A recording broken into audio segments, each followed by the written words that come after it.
Depuis maintenant 6 mois, on a quitté la France pour partir pour le plus grand voyage de notre vie à travers l'Afrique. On a d'abord pris nos marques avec notre véhicule aménagé au Maroc pendant 2 mois. Là-bas, on a fait des rencontres exceptionnelles et découvert les cultures locales. On a ensuite passé 1 mois en Mauritanie, au milieu des paysages magnifiques des dunes du Sahara, pour atteindre le Sénégal, notre premier pays d'Afrique de l'Ouest et un des coups de cœur de notre voyage. Le mois et demi qu'on a passé dans ce pays était au rythme des rencontres et des moments de partage profonds.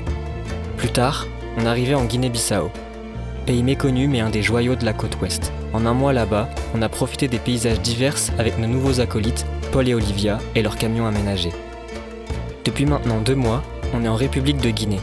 Et malgré quelques soucis mécaniques, on a pu profiter des paysages magnifiques des montagnes du Fouta Djallon. Comme vous pouvez l'imaginer, en 6 mois, on a vécu et appris énormément de choses. C'est pour cette raison que dans une de nos dernières vidéos, on vous a demandé de nous envoyer quelques questions à propos de notre voyage. Il est maintenant temps d'y répondre. Bienvenue dans cette nouvelle vidéo. Aujourd'hui, on va répondre à toutes les questions que vous nous avez posées par rapport à notre voyage. Vous avez été nombreux à nous envoyer des messages sur Instagram et sur YouTube. C'est parti? Ouais. Ok. Dans un premier temps, on va parler un peu de notre voyage, plus les questions qui concernent les questions globales sur notre quotidien. Et puis dans un second temps, on garde plus la partie logistique avec les budgets, etc. Ouais. Alors, la première question, comment est-ce que vous avez construit ce projet? On a commencé à imaginer le projet il y a 2 ans, enfin 2 ans et demi maintenant, 2 ans avant notre départ. Ça a surtout commencé en voyant des voyageurs en fait sur YouTube qui faisaient la même chose qu'on fait aujourd'hui. On rêvait quand même de voyage. Oui, on rêvait de voyage depuis longtemps, mais ouais. En fait de voir des gens qui partaient avec leur véhicule à l'aventure super loin de leur maison et tout, ça a créé chez nous une envie, une excitation et ça nous a pas lâché en fait pendant longtemps et on a commencé à imaginer le projet en parlant beaucoup, en testant un petit peu en France avec notre véhicule, quelques petits voyages en Europe, après au Maroc pour vraiment tester ce mode de vie là, ça nous a plu et au bout d'un moment on s'est dit bon bah c'est parti, nous aussi on va le faire. 1 an avant notre départ, on a commencé à faire des choses très concrètes, acheter notre 4x4 et puis commencer l'aménagement, se renseigner de façon beaucoup plus précise sur un itinéraire, sur un budget, sur toute la partie administrative, les frontières, etc. Et voilà, petit à petit, tout s'est enchaîné et on est parti en septembre dernier. Exactement. Quelles étaient vos motivations et pourquoi l'Afrique? On avait envie de simplicité. Enfin, on avait surtout envie de changer de quotidien, de celui qu'on avait, quoi. On avait envie de vivre autre chose que le quotidien d'un Français lambda qui se lève le matin pour aller travailler, qui va faire ses courses au supermarché ou ailleurs. Mais voilà, on voulait sortir de cette routine, de ces horaires. On voulait vivre un peu la grande vie, la grande aventure. En vrai, on rêvait un peu de ça, quoi. Oui, c'est ça, hein, c'était ça qui nous excitait et tout. Et c'est ça qui nous motivait. Et on avait aussi envie de rencontres et de découvrir des cultures très différentes et je pense que c'est ça qui nous a fait aller vers l'Afrique du coup. Ouais. En fait au début on hésitait beaucoup entre aller au Moyen-Orient ou aller en Afrique pour justement découvrir des cultures qui n'ont rien à voir avec la nôtre et rencontrer des gens vraiment différents et apprendre beaucoup de choses. C'était vraiment l'objectif de base et on a choisi l'Afrique parce que la majorité des pays d'Afrique de l'Ouest et même après où les gens parlent soit français soit anglais. Donc c'est un héritage colonial, c'est pas super, mais nous ça nous permet de pouvoir parler facilement avec les gens et c'est pour ça en fait qu'on a aussi un peu dit bon bah on va pas aller au Moyen-Orient parce qu'il faut apprendre l'arabe et il faut apprendre plein d'autres langues. On n'avait pas le temps à ce moment-là. Exactement, on n'avait pas le temps et du coup on s'est dit on va en Afrique. Et aussi au moment un peu avant de partir, le Moyen-Orient, beaucoup de pays qu'on voulait faire ont fermé leurs frontières. Du coup on s'est dit bon bah let's go en Afrique. De toute façon ça nous chauffe autant et... Ouais. Moi c'était mon premier choix depuis le début. Moi mon premier choix c'était un peu le Moyen-Orient mais c'est vrai qu'en fait plus en se documentant et aujourd'hui en y étant c'est trop cool quoi l'Afrique, l'Afrique de l'Ouest et le Maroc, la Mauritanie, c'est génial quoi. Quel est votre meilleur souvenir? Bon c'est un peu difficile de citer un seul élément sachant qu'on est parti du coup depuis plus de 6 mois maintenant. Et qu'il se passe des trucs tous les jours. Et que ouais, il se passe 50 000 trucs dans une journée. Dans les moments marquants, je pense qu'on citera évidemment certaines rencontres qui étaient très très fortes. Ouais. Notre première rencontre importante, c'était avec Ali au Maroc, ouais. Avec qui on a tissé de super liens. Et on sait que tu regardes les vidéos, donc coucou Ali. et notre rencontre avec sa famille, avec son quotidien, enfin, c'était vraiment des moments très forts qu'on gardera longtemps. Ouais. Et surtout, on garde un contact très fort avec lui. Après, il y a eu une autre rencontre hyper marquante, c'était au Sénégal, dans l'école de Combelane, sur laquelle on a fait une vidéo. Là-bas, on a rencontré tous les professeurs de l'école et aussi Matar, avec qui on a eu des discussions à n'en plus finir. Ouais, et on a vraiment sympathisé, ouais. C'était vraiment chouette. Ouais, c'est vraiment, en fait, on a rencontré quelqu'un qui nous correspondait sur plein de plans de discussion et de conception du monde et tout. Et, on espère se revoir. Et on espère vraiment se revoir avec Matar, parce que c'était... Et je pense qu'on peut citer un moment un peu marquant qui n'était pas une rencontre avec un humain, mais presque. C'était notre visite du Cantagnès et qu'on est allé voir les chimpanzés. C'était notre première fois qu'on rencontrait des grands singes et c'était un moment très fort. Très impressionnant. Très impressionnant, ouais. Et dont on se souviendra toute notre vie. C'était vraiment incroyable. S'il fallait recommander le best spot ever pour profiter d'une belle soirée et un réveil accessible en 4x4. Ça, on sait. Ça, on sait répondre assez facilement. Ouais, c'était aux cascades de Kuselinuta en Guinée-Bissau. C'était un endroit un peu perdu, pas forcément très facilement accessible en 4x4, mais vraiment super au bord de l'eau douce. Et en fait, ce spot était très cool parce que déjà c'était super joli et qu'on avait un accès illimité à l'eau douce. Et ça, c'est vrai qu'on s'en rendait pas trop compte au début, mais la limitation en eau, c'est pas toujours évident. Et avoir de l'eau douce à volonté, c'est vraiment un confort dingue. C'est du luxe, du vrai luxe. Exactement. En plus, là-bas, l'eau, c'était sous forme de petits bassins, petites cascades. C'était limite un spa, en fait, mais naturel et où il y avait personne, quoi. Donc ça, c'était cool. Et en plus de ça, il y avait des pêcheurs qui nous ravitaillaient en nourriture. Donc on n'avait pas besoin de remonter dans le village au-dessus qui était un peu loin pour acheter des trucs. Donc là-bas, on est resté 10 jours quasiment. En autonomie totale. En autonomie totale, à faire des feux et à vraiment kiffer cet endroit. C'était vraiment... Ça, c'était magnifique, quoi. Ouais, on avait même un peu de réseau pour travailler sur certaines choses. Donc c'était cool. Qu'est-ce que vous aimez / détestez dans ce voyage? C'est vrai que dans ce qu'on aime, forcément on est parti pour ça, c'est les rencontres qu'on fait avec les locaux. Donc on en a déjà cité deux juste quelques minutes avant, mais il y en a énormément et notre quotidien est rythmé par les rencontres. Les gens sont extrêmement gentils et avenants et je crois que ça a aussi créé chez nous quelques changements, notamment aller vers l'autre sans appréhension. Ouais, on a tendance à faire l'inverse en Europe. Ouais. En fait, ça nous a appris juste à aller vers l'autre. À dire bonjour, à discuter. Il y a des gens qui sont comme ça en Europe, mais c'est pas tout le monde. Ici, c'est... J'avais l'impression, moi, d'être plutôt bonne en relationnel, mais c'est vrai que là, j'ai l'impression que j'ai encore level up, quoi. Enfin, c'est assez fou. Avec les locaux, mais aussi avec les voyageurs. C'est vrai qu'on rencontre énormément d'autres voyageurs.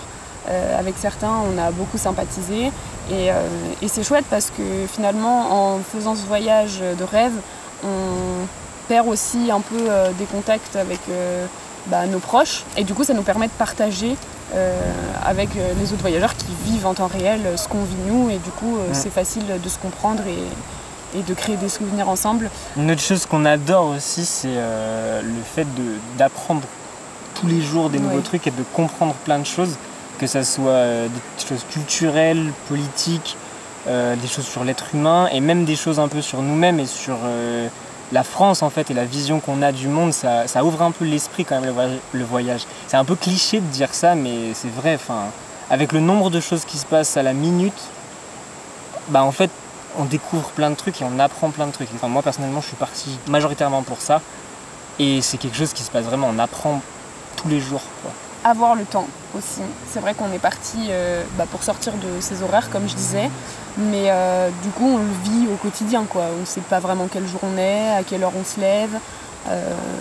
Si on a envie d'aller se coucher à 20h, on peut aller se coucher à 20h. Et en fait, voilà, on mange quand on a faim. Le temps, ça prend une autre dimension ici, dans ce voyage et tout. Ça, c'est vraiment on n'est pas très stressé, agréable. quoi. Non. Qu'est-ce qu'on déteste? Qu'est-ce qu'on déteste? Je pense qu'il n'y a rien qu'on déteste dans ce voyage. Il y a des choses peut-être qu'on aime moins, mais il n'y a rien qu'on déteste. Là, récemment, on a eu quelques mauvaises expériences avec le 4x4. Bon bah voilà, ça fait plus de 6 mois qu'on voyage et forcément, même si on l'avait bien préparé, il montre certains signes de faiblesse. Ouais.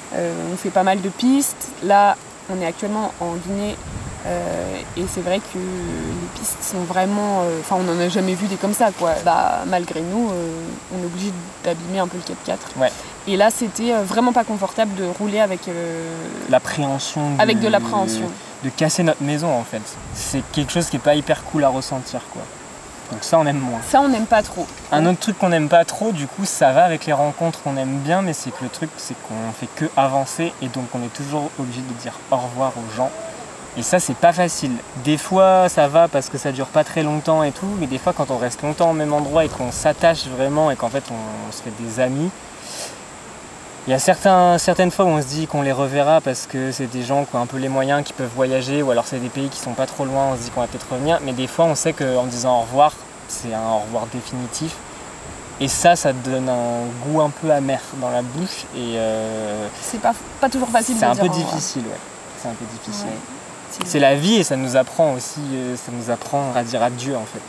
Oui, comme j'en parlais juste avant, on vit plus notre quotidien auprès de nos proches, que ce soit nos familles ou nos amis. Alors aujourd'hui, on garde quand même un contact important avec eux, mais on ne vit pas ensemble cette expérience-là qui est extrêmement forte. Et du coup, il y a un certain décalage qui se crée, malgré nous, malgré eux, et c'est les choses qui veulent ça. Et en fait, le voyage qu'on vit, on peut en parler, et on peut discuter, mais on sait que ils vivent pas ce qu'on vit et ça crée un sentiment un peu bizarre de... en fait on est tous les deux là-dedans, quoi. Et aussi avec les voyageurs avec qui on voyage aussi, ça c'est vrai que là on peut connecter, mais c'est pas nos proches, c'est pas nos mères, c'est pas nos frères et sœurs, donc voilà, on sent qu'il y a un petit décalage et ça c'est pas toujours évident, mais bon c'est comme ça et après en rentrant on pourra vraiment en parler et reconnecter à nouveau là-dessus. Ouais. Voilà. Pourquoi le nom Les Passagers d'Alizé? On s'est creusé la tête un petit moment parce qu'on s'est dit il faut on avait ce projet de faire un petit compte Instagram, de créer des vidéos, mais on s'est dit faut quand même qu'il y ait un nom quoi, qui nous représente, qui soit facile. Qui représente le projet. Représente le projet. Et on s'est un peu creusé la tête et on a mis du temps en vrai, on n'arrivait pas trop à trouver. On voulait évoquer l'idée de voyager sans prévoir le futur, sans prévoir la suite et un peu voyager au gré de nos envies, au gré de ce qui nous arrive. Et on trouvait que le vent, ça symbolise bien cette idée-là. Sauf que les passagers du vent, ça fait un peu con. C'est vrai. Oui. Et du coup, on a essayé de chercher un nom de vent qui correspondait, enfin qui était cool, quoi. Et les alizés, c'est un joli nom, donc c'est les passagers d'Alizé. Après, le problème, c'est que les alizés, c'est pas le bon vent, mais ça, c'est pas grave. C'est pas grave. C'est un joli nom et ça évoque un petit peu l'idée qu'on voulait transmettre, donc voilà. Qu'est-ce qui nous manque le plus après 6 mois de voyage, entre parenthèses, hormis la bouffe?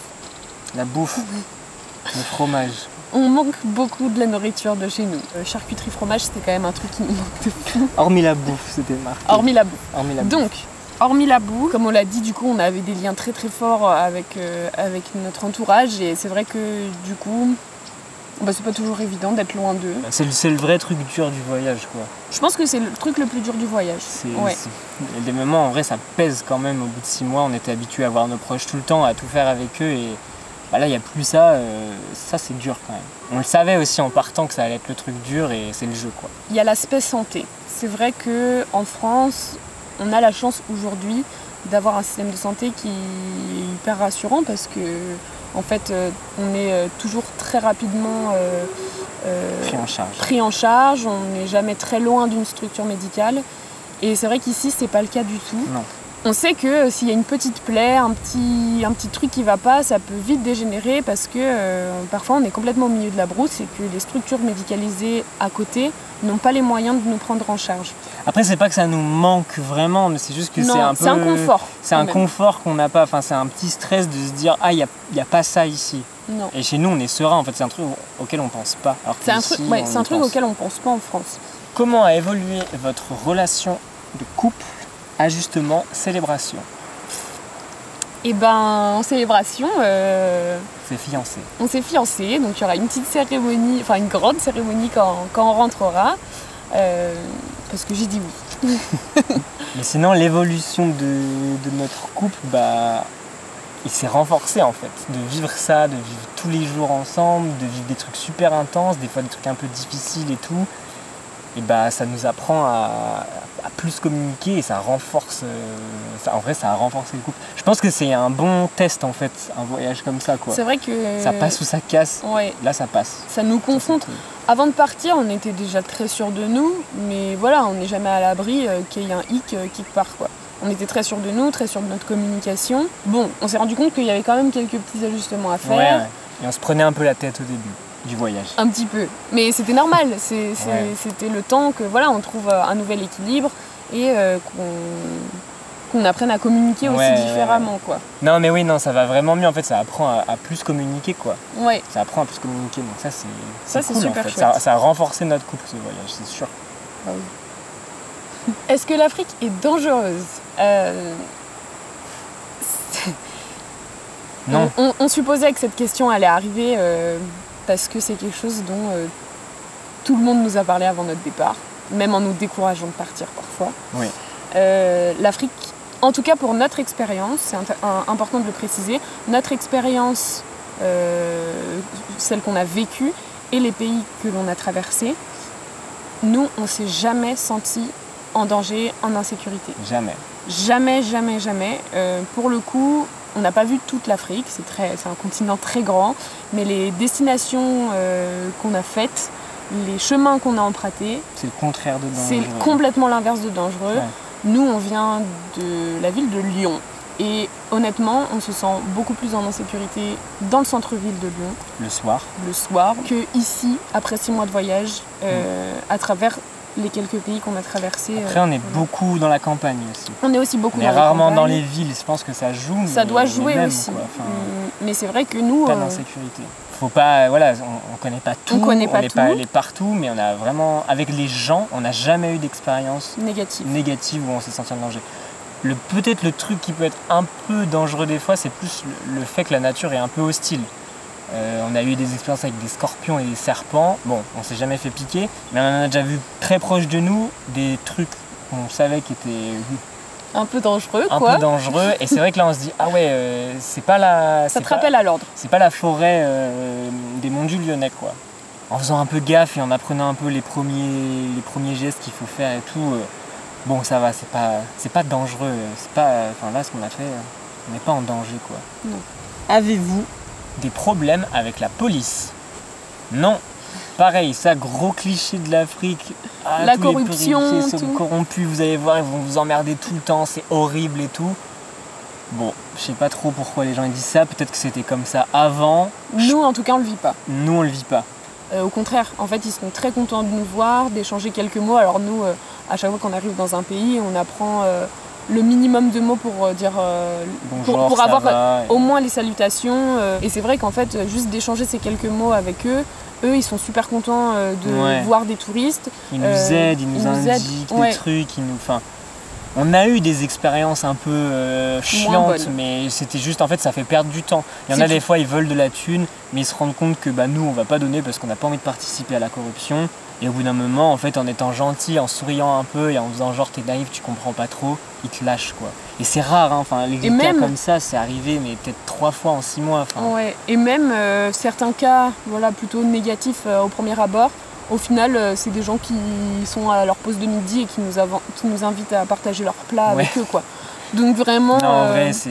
En tout cas, encore une fois, dans notre expérience, dans les pays qu'on a traversés aujourd'hui, en 2024, non, les policiers, ils sont pas relous, quoi. Ce voyage est-il le début de plein d'autres? Sûrement. Forcément, tous les deux, on aime le voyage depuis longtemps, hein, même avant ce projet-là.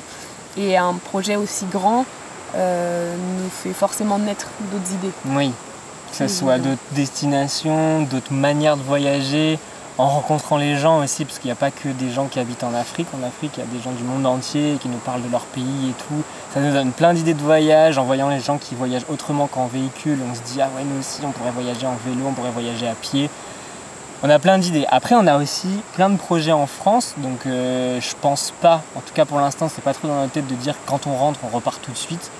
Mais je pense qu'on repartira faire d'autres aventures, des grands voyages, pas juste partir 2 semaines en vacances, quoi.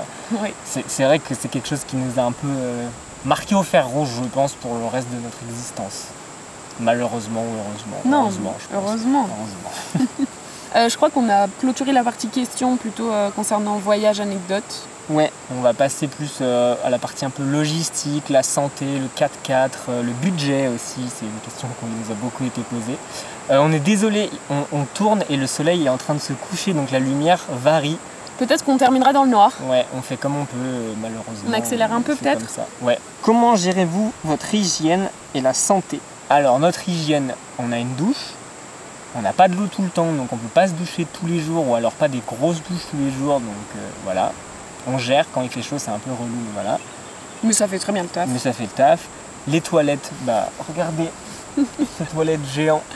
Donc ça marche bien aussi. Au niveau de la santé, on avait pris un bon stock de médicaments en Europe. On se rend compte qu'en fait on en trouve beaucoup dans les capitales aussi ici. Donc on n'était pas forcément obligé de prendre tout ça, mais voilà, ça nous rassure. C'est rassurant quand même d'avoir un petit stock sous la main. Si on est au milieu de la brousse, voilà, on a juste à tirer notre tiroir à pharmacie et on a pratiquement tout ce qu'il faut, quoi. Une autre chose, c'est avant de partir aussi, on a fait tous les vaccins nécessaires. Donc déjà il y a la fièvre jaune qui est obligatoire dans énormément de pays d'Afrique de l'Ouest. Mais même on a fait le pack complet, la rage, typhoïde, méningite. Et j'en oublie sûrement. De toute façon, avant de partir dans un voyage comme ça, c'est bien d'aller dans un centre de médecine pour le voyage où ils expliquent un peu tout et de discuter avec eux pour qu'ils nous aiguillent, quoi. Une autre chose aussi, c'est au niveau du paludisme. Donc c'est très présent en Afrique, ça se transmet avec le moustique. La meilleure manière de se protéger, c'est de ne pas se faire piquer. Malheureusement, c'est pas toujours possible. Donc nous, on prend un traitement préventif, c'est le Doxypalu. On le prend par alternance. On l'a pris au début quand il y avait pas mal de moustiques. Ensuite on a arrêté et là, vu qu'on re-rentre dans la période un peu des saisons des pluies et les pays où il y a plus de moustiques, on s'est mis à le reprendre. C'est pas quelque chose qui nous couvre à 100%, on le sait très bien, mais ça diminue les risques. Ouais. Bon.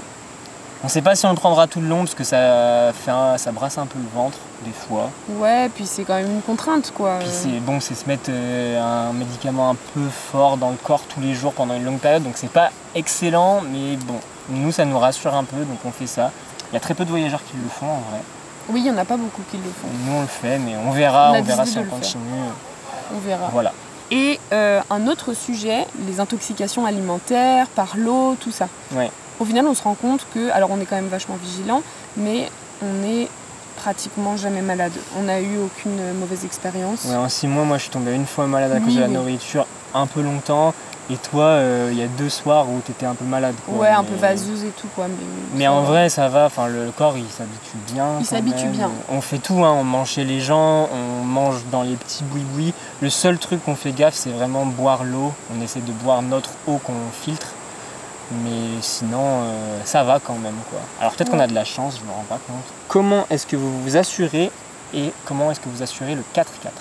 Alors nous, pour l'assurance, on est chez Chapka Assurance avec le contrat Cap Aventure qui dure 1 an, renouvelable 1 an. Oui. Donc c'est une assurance santé qui fait que si on doit aller à l'hôpital, on les prévient et ils nous remboursent. Il y a aussi le rapatriement qui est pris en charge. C'est un pack un peu global, il y a beaucoup de voyageurs qui ont cette assurance-là. Oui, beaucoup de voyageurs ont souscrit chez Chapka. Ouais, on peut même avoir un médecin en visio au tel pour avoir un peu des conseils.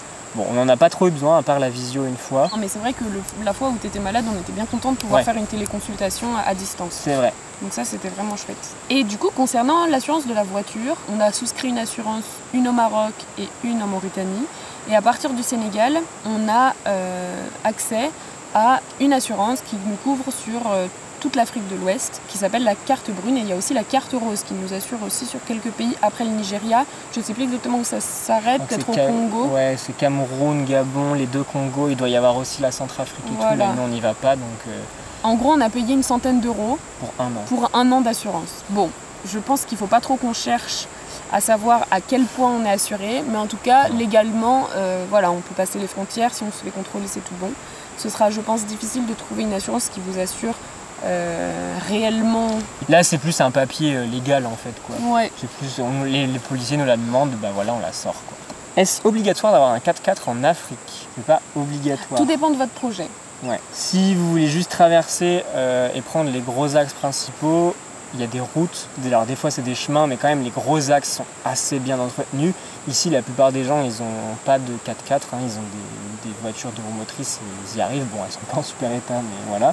Mais ça roule, quoi. Après, c'est vrai que nous, pour ce qu'on fait, on va un peu chercher des endroits au milieu de la nature, essayer d'aller dans les endroits où on nous a dit ah là-bas c'est joli, machin. Le 4x4, c'est quand même super pratique. Il y a énormément de pistes qui sont éclatées. En Mauritanie, au Maroc, il y a plein d'endroits qui sont accessibles qu'en passant dans des endroits très sableux et tout ça. Le 4x4, c'est quand même vraiment cool. Ouais. Après, c'est surtout la réhausse en fait. Même une voiture 2 roues motrices qui est assez avec une bonne garde au sol, ça fait déjà bien l'affaire, surtout en Afrique de l'Ouest, quoi. Le 4x4, c'est vraiment pour le sable et pour les grosses côtes, mais c'est pas toute l'Afrique qui est comme ça. Donc, nous, on est très contents de l'avoir, mais c'est pas obligatoire. Avez-vous un CPD? Pour expliquer, parce que je pense que tout le monde ne sait pas ce que c'est, un CPD, c'est un carnet de passage en douane. En fait, quand on entre dans un pays avec un véhicule étranger, hors Europe, il faut faire en sorte de régler les papiers de douane pour l'importation temporaire du véhicule. Le carnet de passage en douane, il permet d'avoir un carnet où en fait on donne juste le carnet, hop, on est tamponné à l'entrée, tamponné à la sortie, et il n'y a aucun souci. Ce carnet, il faut déposer une caution pour l'avoir. Alors normalement, c'est le prix de l'Argus, et au minimum, si votre véhicule est hors Argus, c'est entre 2500 et 3000 euros. Nous, on l'a pas pris parce que c'était trop cher pour nous. Mais on est censé récupérer cet argent, mais sauf que c'est de l'argent qui reste placé. Nous, on vit aujourd'hui à petit budget, et on pouvait pas se permettre de laisser cet argent de côté. C'est de l'argent dont on avait besoin pour voyager. Et puis ça reste quand même une entreprise privée qui gère ça. On a entendu des voyageurs qui galéraient. Des problèmes avec eux et tout. Bon. Et on a aussi en fait entendu avant de partir que c'était possible de voyager sans, et nous on voyage sans, et effectivement c'est possible. Alors c'est pas toujours évident. Il y a quelques frontières bien reloues, genre le Sénégal, où il faut payer une fortune pour faire l'importation temporaire. C'est pas de l'argent qu'on récupère là en plus. Mais là, la suite, ça a l'air bon. Plus ok. Il y a le Ghana qui nous fait un peu peur. On verra dans quelques mois. Mais non, normalement, ça passe à peu près. Il y a un autre truc qui existe, ça s'appelle le carnet ATA, qu'on connaissait pas avant de partir. Là, il n'y a pas besoin de caution, juste besoin de payer les frais de dossier. Par contre, il faut le faire en Europe parce qu'il faut que la douane check le véhicule, en gros.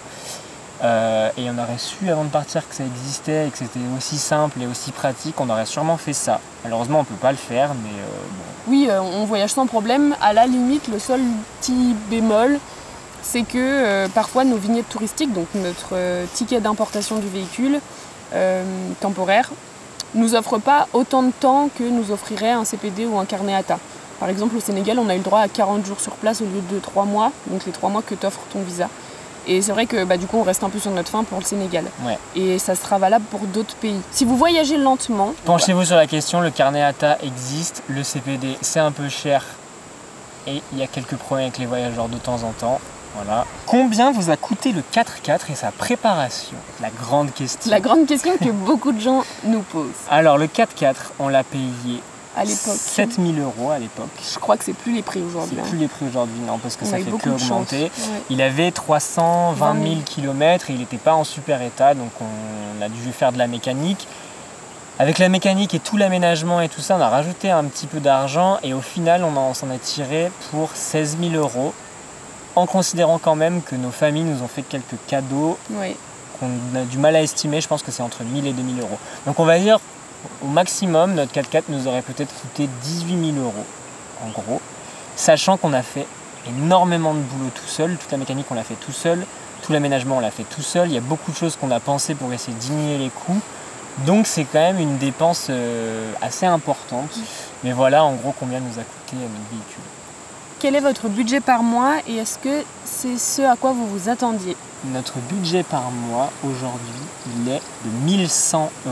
On dépasse ce qu'on avait prévu. On dépasse ce qu'on avait prévu. À la base, on se disait qu'on aurait bien aimé être entre 900 et 1000 € par mois, en gros. Donc là, il y a 100 € de plus. C'est pas énorme, mais on projette 20 mois de voyage, ça fait quand même 2000 €. Donc voilà, on ajuste. Après, voilà, c'est notre budget, donc c'est possible d'avoir ce budget-là. On fait partie des budgets qui sont assez bas par rapport aux voyageurs qu'on croise. Il y a beaucoup de gens qui ont beaucoup plus. Il y a quelques personnes qui ont moins aussi. Très peu en véhicule, c'est principalement des gens en vélo à pied qui ont un budget plus petit. Ici, là, vous pouvez voir ce graphique qui montre un peu les différentes dépenses et comment elles sont réparties. Donc on se rend compte qu'en fait, ce qui coûte très cher, c'est l'essence. Le véhicule aussi, l'entretien du véhicule, ça c'est un truc qu'on n'avait pas pris en compte et c'est sûrement ça qui fait grimper le budget au-dessus de ce qu'on imaginait. Les frontières aussi, c'est pas donné. Il y a quelques trucs, en fait, c'est difficile de se rendre compte et ça dépend aussi de nous. On utilise beaucoup Internet parce qu'on fait nos vidéos et tout. D'autres voyageurs prennent quelques gigas et ça leur suffit pour le mois, quoi. C'est ça. Par contre, d'autres voyageurs vont au resto tout le temps et du coup, ils ont une dépense de resto qui est énorme. Enfin, ça dépend grave des gens. Nous, on s'était fixé 1000. Bon, on se fait un petit peu plaisir de temps en temps. C'est peut-être ça aussi qui fait qu'on dépasse un peu. Mais Est-ce que vous vivez sur vos économies et est-ce que vous avez des sources de revenus? Alors nous, on a pensé complètement le projet en vivant uniquement sur nos économies.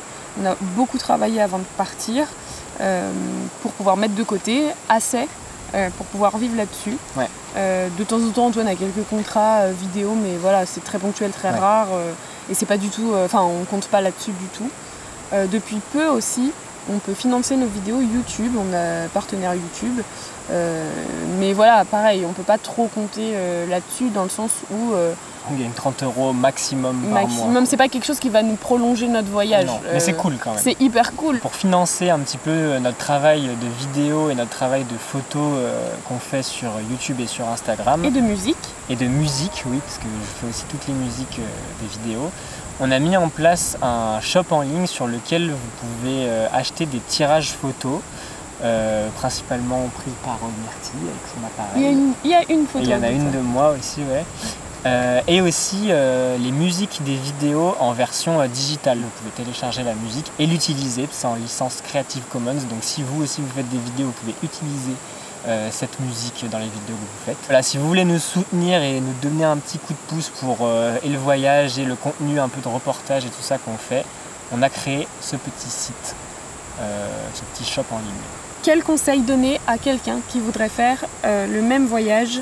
Je pense que le premier qu'on puisse donner, c'est un qu'on a reçu d'une des vidéos, je crois, à l'époque c'était des marioles trotteurs. Ouais, je crois bien. Qui citaient dans leur vidéo le fait que voilà, on part, mais on n'est jamais prêt à notre départ. Et donc qu'il fallait se fixer quand même une date et s'y tenir. Nous, c'est une chose qu'on a faite et auquel on s'est tenu parce que c'est vrai qu'au moment du départ, il y a toujours un truc à revoir, toujours un truc à refaire, tu peux pas être 100% prêt. C'est impossible. C'est impossible. Il y a toujours une raison de dire je pars dans un mois, que ce soit le travail, le fait de faire un peu plus d'argent, le fait de un préparer. Anniversaire, il y a toujours un truc. On n'est jamais prêt en fait. Bon après, il faut pas partir si vraiment on n'est pas prêt du tout, mais c'est bien, nous on a réussi, je crois, plus d'un an à l'avance à fixer une date. À se dire on partira tel jour et on est parti tel jour. Quand on est parti, on n'était pas prêt, mais finalement, ça marche quoi. Oui, et puis de toute façon, on peut toujours modifier des choses sur la route si c'est une question d'aménagement, de mécanique ou quoi. On modifie certaines choses et c'est possible quoi. Ouais. Deuxième conseil qu'on donnerait aussi pour vraiment, si des gens font exactement le même itinéraire que nous, c'est de prendre le temps au Maroc. Ouais. Parce que le Maroc, c'est vraiment un peu la passerelle, enfin en tout cas en tant que voyageur, c'est la passerelle entre l'Europe et le reste de l'Afrique. Il y a beaucoup de choses qui ressemblent à l'Afrique, il y a beaucoup de choses qui ressemblent à l'Europe et c'est un peu un bon tutoriel de voyage pour le voyage qu'on fait. Ça fait mettre les pieds un peu dans les trucs difficiles et les trucs qu'on comprend pas trop du reste après de l'Afrique, tout en gardant un peu ce qu'on connaît de l'Europe. Et un petit confort quoi. Et c'est cool. Et en plus le pays est super, les gens sont incroyables et tout, donc c'est vraiment cool. Mais c'est vrai qu'on a vu pas mal de gens qui traçaient le Maroc parce que c'est pas loin de l'Europe, donc on pourra revenir plus tard ou alors on l'a déjà fait, nanana. Mais c'est vrai que c'est bien au début de ce voyage pour se mettre un peu dans le bain. Dernière chose aussi, c'est il faut pas trop appréhender et pas trop stresser et pas trop avoir peur, en fait, tout se passe bien. Oui. Beaucoup de gens vous diront que c'est une bêtise de faire ça, beaucoup de gens vous diront que c'est super dangereux et que comment on va faire et comment vous allez faire quand En tout cas, nous, c'est ce qui nous est arrivé. Vous n'avez plus d'argent. Vous cotisez pas pour votre retraite. Alors ça... Vivez pour vous. Vivez pour vous, ouais. Et faites ce que vous avez envie de faire. Nous, on le vit et c'est notre meilleure expérience. C'est le meilleur moment de notre vie, on vit notre rêve et on est content de s'être fait confiance pour partir là parce que c'est tout ce qu'on espérait, c'est même mieux ce qu'on espérait et voilà quoi. Voilà. Je sais pas si ça se ressent, mais on est hyper content de notre projet. Ouais, grave en vrai. Voilà, je crois qu'on a répondu à toutes les questions. Merci d'avoir regardé la vidéo, merci d'y avoir participé en posant vos questions. Merci de nous suivre aussi pour ceux qui nous suivent depuis le début, ça fait plaisir, il y a de plus en plus de monde sur la chaîne, de plus en plus de messages et tout. Même sur Insta et tout, ça fait trop plaisir. Ouais, grave. Et ça nous encourage à continuer. N'hésitez pas à aller faire un tour sur notre petit shop en ligne qu'on vient de mettre en place. Ouais. Si vous voulez nous soutenir, ça nous fera hyper plaisir. Le lien il est dans la description. Merci pour tout et puis on se retrouve dans une prochaine vidéo. Ouais, à la prochaine. Thank you.